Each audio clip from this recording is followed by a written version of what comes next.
All right, Chris, see you then. Thanks so much. CBS 4 is your local election headquarters. The Indiana State Senate will meet in December to make a final decision on redistricting. The head of the Senate had previously said there weren't enough votes among Senate Republicans to pass any new maps. House Minority Leader Phil Giaquinta says the majority of Hoosiers are not in support of redistricting and that Democrats are still looking into the possibility of a legal challenge should new maps pass.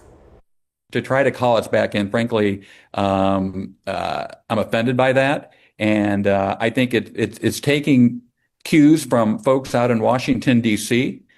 We as Hoosiers, we don't do that. We're an independent bunch. Well, it looks like the Indiana GOP does have the courage after all. Isn't it funny how that works? Because tonight, ladies and gentlemen, it does appear that national Republicans have scored a major victory in the redistricting war after, to make a long story short, the RINOs here just gave up and caved. Now, if you know anything about this situation, it's been the case for several months now that the Trump administration and J.D. Vance in particular have been trying to heavily pressure the state of Indiana to redo their maps in a similar way that Texas did. This would add 2 new Republican seats to the national balance. There's plenty of room within the state to do it, but the only issue has been the fact that cowardly RINOs within the state Senate have just simply refused. For no real political reason. They claim the votes are not there, but the votes couldn't possibly be missing because of Democrats. After all, Indiana has a Republican supermajority. No, it is simply the case that we're dealing with the typical RINO grandstanding. They don't want to do it. They claim, oh, our principles, we want to play fair, as the Democrats out of California are actively trying to steamroll everyone else. But the good news here tonight is that we've seen a reversal. After many months of threatening them politically, pushing for primary challenges, for whatever reason, the Indiana state legislature this week and today actually has announced they will be reversing course, and that special session to do redistricting will be happening next month, barring some type of John McCain moment, that is. But guys, let's be honest at the same time, this was always going to be the biggest problem, right? The biggest enemy of Republicans in redistricting is not the Democrats, it's ourselves. Because as I've been trying to explain to people, the math is actually on our side, right? We have more states and more apportionment in this country than Democrats do. They already gerrymandered massively to their max or close to their ceiling in the last census. It is us, if our state legislatures simply say, okay, we're willing to do it, who stand to gain big time from the redistrictings. But what happened in the actual timeline, right? Texas did the right thing. California, using its basically last Hail Mary approach, countered, and that's supposed to essentially cancel itself out. Now, it shouldn't surprise anyone that California is threatening to do the same thing, right? Virginia might step in, but what it's going to take is all the Republican states have to come together. And yet, what are we now seeing? So as the courts are actively trying to strike down Texas, and you have to expect there's going to be a lot of challenges, the state of Indiana is just like, oh no, we're not going to participate. We're going to voluntarily disarm. It is disgraceful. And I still think, even if they pass this here, obviously, the very people in the state Senate who stopped this effort from happening to begin with ought to be ashamed of themselves and should still politically be held accountable. But we'll tell you about the back and forth here today out of the state of Indiana. So let's get into it, guys. First, though, do us a favor. If you enjoy our content, make sure you hit that like button down below. Subscribe to the channel if you are new. That's the best way to support our work. It also ensures that you can stay up to date with all of the latest news and coverage. And that said, okay, I think this article from CNN actually perfectly summarizes the disgusting RINO behavior here. Obviously, we know what side they're trying to take with the article, but I mean, just listen to some of this garbage, okay? So again, this is the context. Everyone's already been redistricting, right? This is not 3 months ago where you weren't sure if Texas was going to do it. Okay, Texas did it. Now the courts are fighting them over it. California passed Prop 50. The Rubicon's been passed, right? Mutually assured destruction is already happening. Now you would think is the time Republicans all need to have the courage. And yet, what did we hear about just last week out of the disgusting Indiana Senate? Take a listen here. The Indiana Senate voted Tuesday to adjourn until January as its Republican supermajority continues to resist pressure from President Donald Trump to redraw the state's congressional lines. That's right. Republican supermajority won't freaking do the right thing even after seeing Prop 50 pass. It's like, what's wrong with them, right? Are they stupid or something? what do they even have to politically lose? It's not like you're taking healthcare away from a certain population of people or EBT. It's the freaking congressional maps. Are they just selfish like Democrats in the skies who want to sell out the Republicans nationally? I have no idea. By the way, I'd be curious for these state legislators. Are any of their, state districts gerrymandered? Because if that's the case for their own kind of sake of staying in power, first of all, that's kind of hypocritical. And secondly, I wonder how they would feel if the Democrats came along and drew them out of their own districts. Because that's what your comrades are dealing with right now in California and nationwide. And you just sit here and say, no, we're not going to do it, despite having a Republican supermajority. So hopefully you can tell that despite all the changes throughout the year, sure, Liz Cheney's gone, Mitt Romney's gone, John McCain, these types of characters, especially at the state level, a lot of these rhinos still persist in the political system. And a big reason they're allowed to do so is because of low voter awareness. So keep in mind, right, pay very close attention to, say, your local state legislator. How are they voting? What are they doing? And simply having a campaign ad that says, I support President Trump is not enough. You have to look at the substance of this stuff, right? But anyways, that's what's been happening. And Governor Mike Braun, who himself is not exactly the strongest Republican, but at the very least, he's being a team player here, responded by threatening to compel the Senate into a special session to vote on redistricting at Trump's behest. It was the latest chapter in an escalating intra-party battle in Indiana over the White House's months-long effort to bolster the party's U.S. House majority. Now, obviously, Indiana takes on more urgency for national Republicans after a federal court invalidated Texas Republicans' new map that would have given them a better shot at gaining 5 seats. Now, it's worth noting this is being appealed to the Supreme Court. Right now, the Supreme Court has put a stay on the whole situation so that way the map can remain in place for the time being. But again, I say, you have to expect this stuff when you redistrict, right? The Democrats are going to fight in the court. Now, I'll make the case later for why I truly believe that the Texas map is fully legal and we should be able to win, especially if it has to go up to the Supreme Court. But still, this is why you can't just rely on Texas or one state. Everyone has to freaking do it, right? Because you have to assume California Prop 50 is going to pass way easier. They're not going to deal with as many legal challenges because the system is not fair. Knowing that the system is not fair, every Republican needs to do their part to push up that mountain. And yet here you have, of course, right, the Indiana GOP just saying, no, I don't want to do that. Are you just lazy or something? You don't want to show up to work? I don't understand. But that said, however, despite Trump taking to social media this week, that was last week, to threaten to back primary challenges to senators who oppose redistricting, there were no signs at the State House on Tuesday that the opposition would yield. Well, we do have some updates on that front. But anyways, this person right here, Senator Veneda Becker out of Evansville, Indiana, says, quote, I've been a legislator for 42 years. I'm not going to change my vote, despite the fact that her office has received more than 750 calls opposing redistricting and 37 in favor. So in other words, ladies and gentlemen, what does that actually mean? It means that the No Kings crowd, right, likely paid protesters, paid activists, have spammed the phone line saying, no, don't do it, pretending to be some type of normal independent voter. And this freaking soft loser idiot is just saying to themselves, oh, well, clearly I'm scared of the No Kings protesters. They're obviously running an op on you. Now, that said, I would like to see more Republicans picking up the phones, and I think we need to have a quote-unquote grassroots organization just like they do, even though it's not that grassroots, to pressure these Republicans. But yeah, I mean, that's what this absolute loser is saying here. Hoosiers are not used to being in a sort of blackmail position. It does not bode well.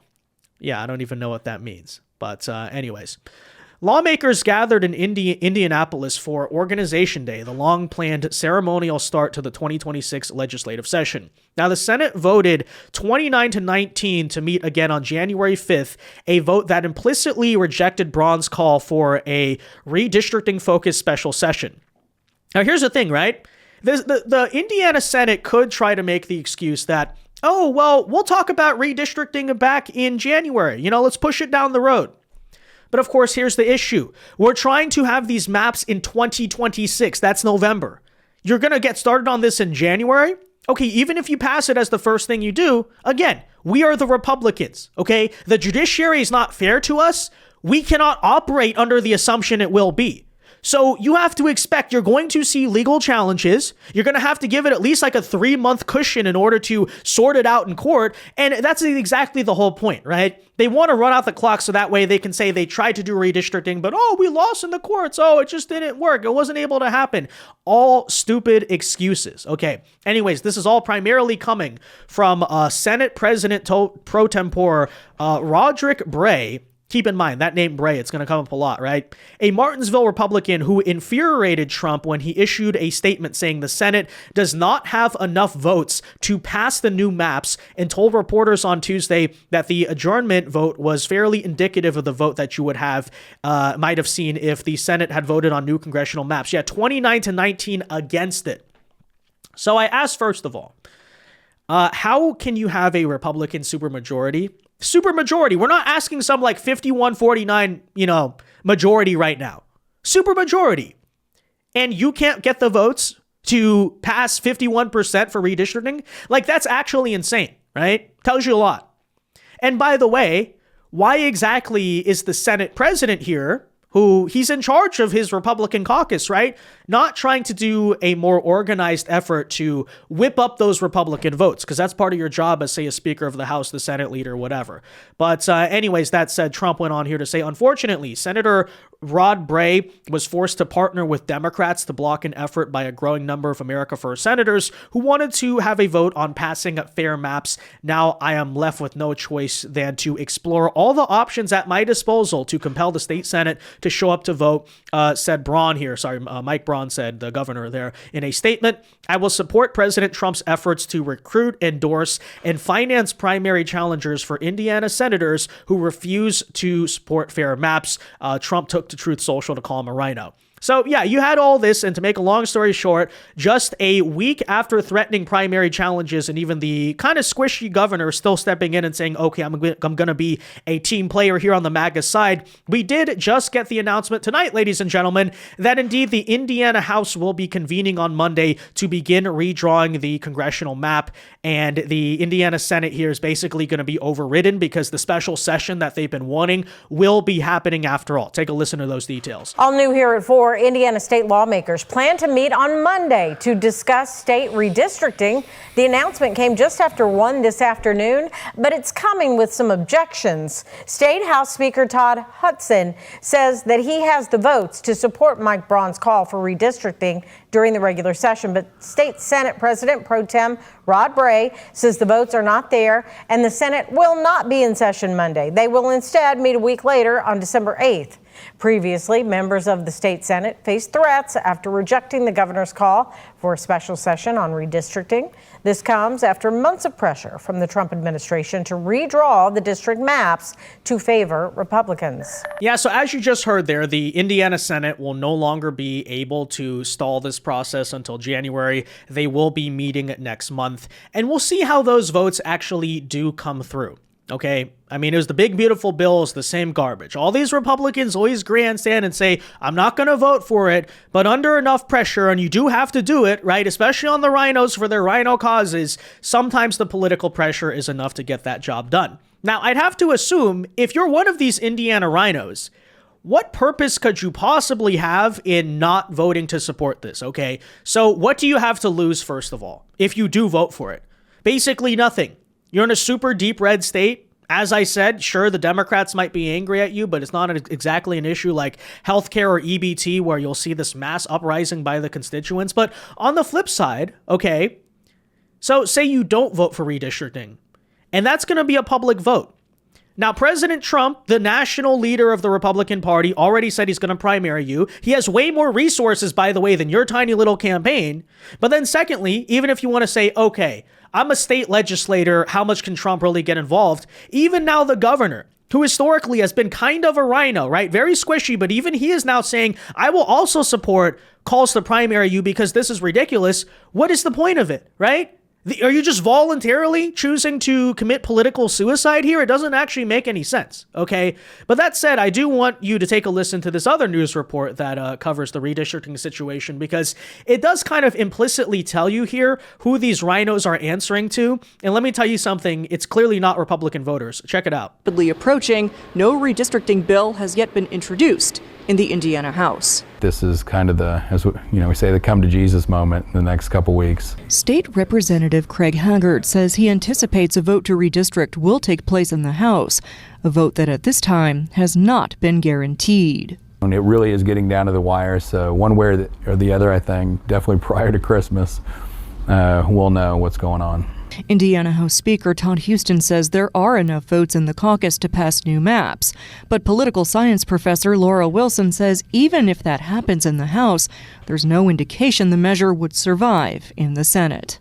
I think you would actually erode a lot of faith in leadership, a lot of the legitimacy of the institution if they suddenly came back and completely flip-flopped on the issue. Governor Mike Braun says he may support efforts to replace Senate President pro tem Rod Bray. Republican strategist Michael Murphy says it's highly unlikely that would happen anytime soon. Well, isn't that so telling? On one hand, we have the Republican president and the Republican governor both telling the state Senate, hey, you need to redistrict. And then on the other side, we have this political science professor who, just look at her. I mean, I really wonder what her politics actually are. It's a big mystery to everyone, right? Saying that, maybe the state senators are careful of the backlash. In other words, they shouldn't redistrict. And who are they answering to? They'd rather listen to the woke political science professor than their own freaking voters, after all. I mean, it's just ridiculous. And it's so shameful. And I again say, this would be bad as it is. But this is coming, of course, after California already passed Prop 50, okay? So it's not exactly a question now if there will be a redistricting war. It's already underway. Secondly, of course, as you heard about just last week, federal judges, who I wonder what their affiliations were, right? But they actually struck down the Texas map. They put a temporary stay on it, basically accusing it here of violating the Voting Rights Act, which I would like to remind everyone, it does not, okay? They did not delete any minority-majority district. They complied with the law. They simply transferred that from a black district to a Hispanic district. This person right here says, oh, it's a blatant racial gerrymander. Yeah, the Voting Rights Act mandates that, and Texas still complied with it. But of course, right, we know what we're dealing with now. Judge Braun, who wrote that opinion, he was just reversed last year in a different redistricting decision. He was wrong last year. He's wrong this year. The senior judge you were pointing out, Jerry Smith, he was the only person on that panel from the Fifth Circuit Court of Appeals. He was exactly right. He's never seen, and I have never seen, a judgment, an opinion so erroneous in its writing. And it looked like Judge Braun geared his writing to try to achieve a result. And that's something that the United States Supreme Court, I think, is just not going to tolerate.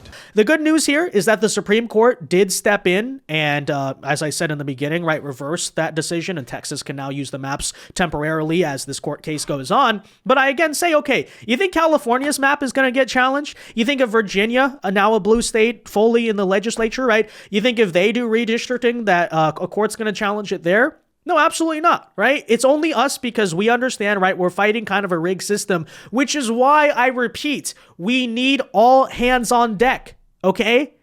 And the Indiana GOP is just giving a big middle finger to everybody, right? For no reason, how hard is it to do? How hard is it to do? We're not asking the Nevada GOP or the Georgia GOP, right? Some swing state. It's freaking Indiana. That place has not gone blue since 2008 when Obama won it simply because it was a landslide, okay? There is nothing they have to be afraid of here, but what did I say? The worst enemy of the Republicans on redistricting is themselves, because we're in a position right now where despite the fact that the math is literally on our side, as we explained, all these Republican states are just going to say, oh, no, we don't want to do it. All the Democrats, because they're aggressive, okay? They're all Gavin Newsom. They're Jay Jones. They're going to absolutely do everything they can to rig the system in their favor, all right? And that you could see a situation, they get everything done, and then we can't get over ourselves. We can't get out of our own way, right? So it's just totally disgraceful. I mean, if you live in Indiana, I would encourage you, go check on your own state legislator, see what they're doing, especially your state senator, obviously, because this situation is utterly ridiculous. It's looking good, though, right now. I mean, if I'm going to be honest, I would predict in the end, we probably get this done because, Trump is going to have to step in, make some phone calls, maybe even do a rally there, right? Do a rally in that state against the Republicans. But in the end, it should work. But honestly, who knows sometimes with these RINOs. But this is a big problem, right? despite the fact that a lot of the most notable RINO Republicans, like Paul Ryan, like, Mitt Romney, Liz Cheney, those characters are now out of power. At the state level, especially, you still have a lot of institutional old guard figures in there, and people just don't pay attention because of state politics. Hopefully now, this is a strong indication, right? State politics does absolutely matter. We have to pay attention to it, because then you get an issue like this, where the state Senate is full of absolute spineless losers. So let's put national attention on it if we can, guys. But that said, all right. There you have it. Let me know your thoughts in the comment section down below. Be sure to leave a like on this video, subscribe to the channel if you are new, and until next time, God bless and peace.